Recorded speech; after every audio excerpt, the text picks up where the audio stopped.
Ако пръстите ти са били винаги тънки и слаби, то позволи ми да ти покажа техниката, с която успях да развия същите от положение като това до ето това.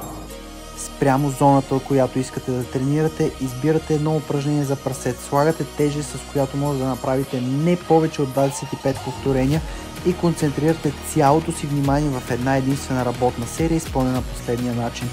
Първите 25 повторения изпълнявате бавно и контролирано, без да прекъсвате напрежението, с пикова контракция в съкратеното положение и хубава ексцентрична фаза с пълен стречинг надолу.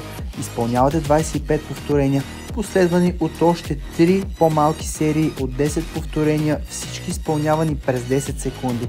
Крайната цел на работната серия е да изпълним от 55 до 60 повторения. Изпълняваме подобна серия 3 пъти в седмицата, до редуваме упражненията за различните зони на прасеца, а ако искате да разберете за още техники, с които да подобрите изоставащите си звена, ме последвайте.